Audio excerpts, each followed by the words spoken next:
What's going on, people? We are Tottenham TV back here with another transfer targets video, and today we're going to be looking at the left centre-back role. Obviously, it's been occupied by Ben Davies all season and to a really good standard, but we do need some competition for him for next season if we are going to challenge what we want to challenge for.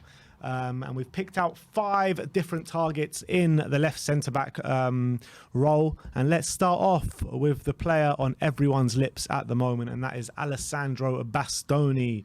Obviously, coming through the ranks at Inter Milan, Antonio Conte was the one to give him his chance at Inter Milan. He's got a market value of £54 million.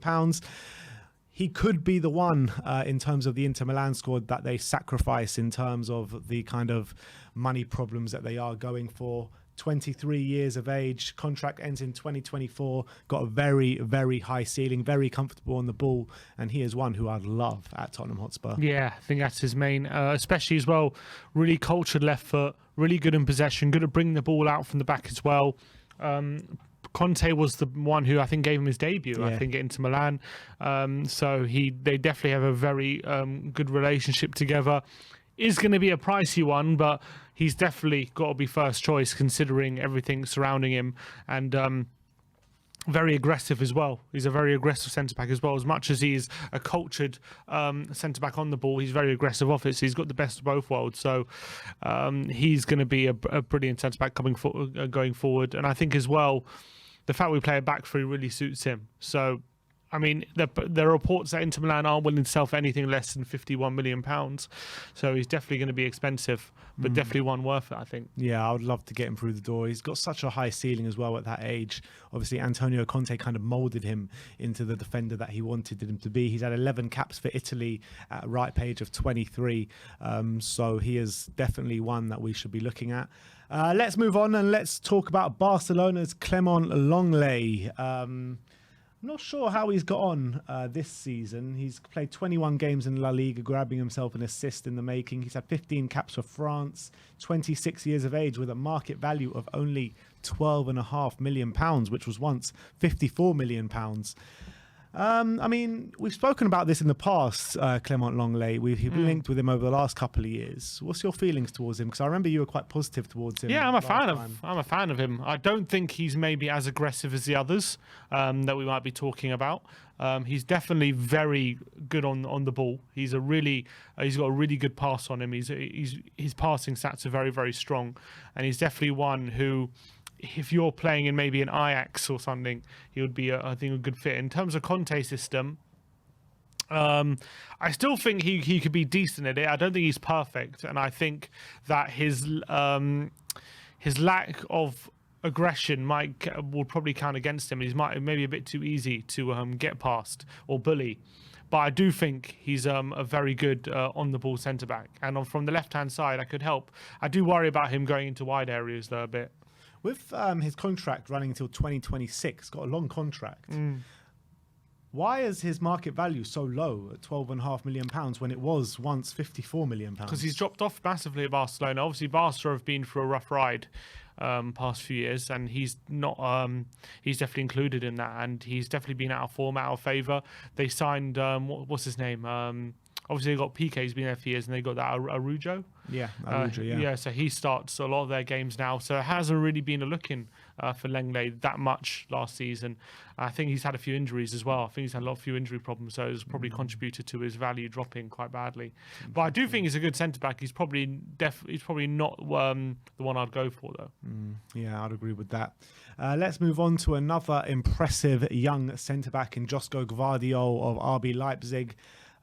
Croatian international, 20 years of age, and he's really had a breakout season in the Bundesliga. He's had 10 caps for Croatia, getting 1 goal in the making, 29 games for Leipzig in the Bundesliga this year, 2 goals, 2 assists.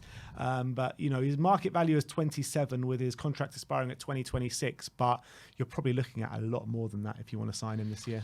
Yeah, especially because Leipzig have rich owners, don't they? So they're definitely not going to be in any rush to sell. He is only 20, so he's got so much of his career. He's so young. So you're looking at, you could potentially have a centre-back there for 10 years if he stays that long. That's the quality of him.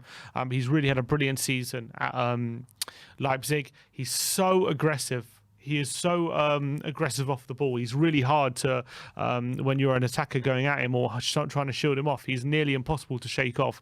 He's a big goal threat as well. He definitely gets involved in the opposition box as well, massively. And he's pretty good on the ball as well. He's good at dribbling into the centre of the pitch. He's got good. He's good at like charging forward and stuff.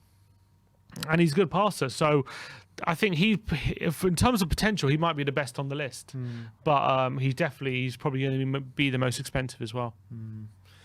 All right, let's move on to our next target, and that is Lisandro Martinez of Ajax. Obviously, he had a brilliant season this year for Ajax under Erik ten Hag. This year, he's become an Argentinian international as well. 6 caps. He was in the squad when they did win the Copa. He might be onto different things this year. He's been rumoured to go to Manchester United, obviously, to follow Erik ten Hag. What I really like about him after watching him in the Copa is that he's really comfortable on the ball. He's got a great delivery. He can really pick out a pass across the other areas of the pitch.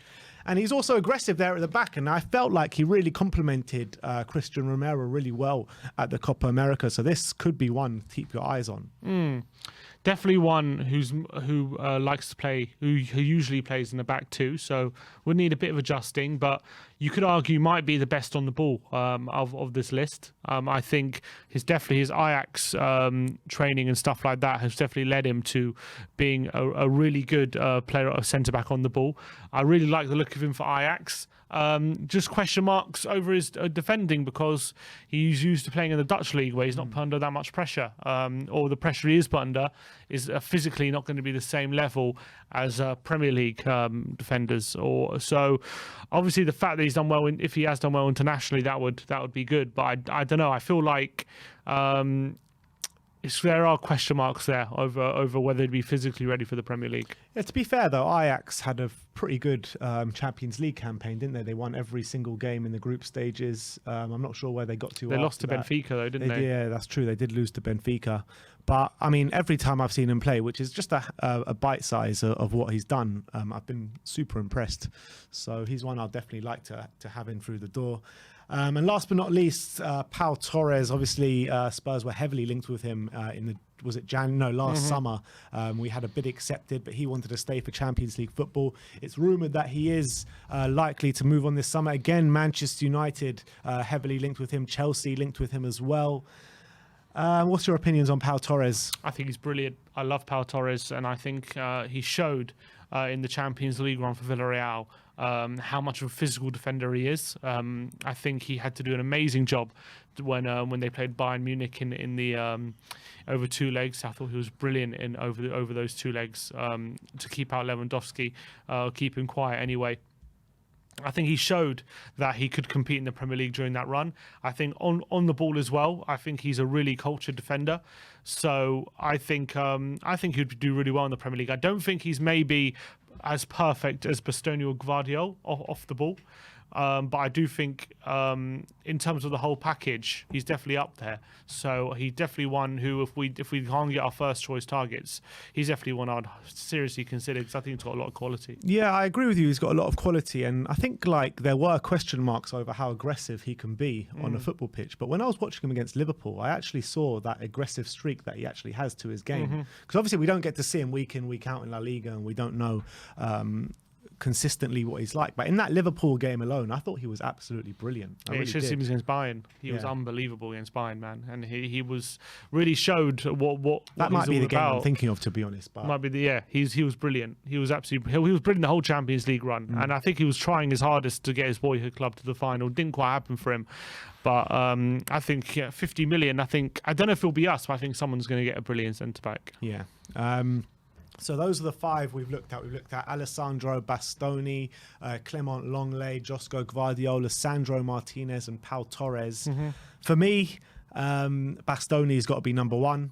If money was just no object, maybe Gvardiol could maybe pip him, but I think that them two, in terms of the longevities of their career, would be number 1, and then probably I'd go for a Pau Torres and Lisandro Martinez and probably Clement Lenglet as the last choice there. But I think Bastoni and Gvardiol have got to be number 1 for me. Yeah, I agree with that. I think Bastoni obviously has that connection with Conte, and he knows Conte's system, and he's a few years older, so he has a bit more experience than Gvardiol, who's really only had a breakout season this season. But I think Gvardiol potentially could have a higher ceiling. That's reality. So you could be. I think if money wasn't an obstacle, you could be looking at him, but he's probably more expensive than Bastoni. So I think Bastoni would be my number one choice. Yeah. All right, so there you have it. That is our left centre-back targets for this summer in terms of competing with Ben Davies for next season. Let me know in the comment section below, out of those 5 centre-backs, 5 left centre-backs, which one would you prefer? If we've missed anyone out as well, put them in the comment section below. We'd love to hear your thoughts. But those are our thoughts on the left centre-back role. Thank you, everyone, for watching. Like, subscribe and comment. And as always, come on, you Spurs.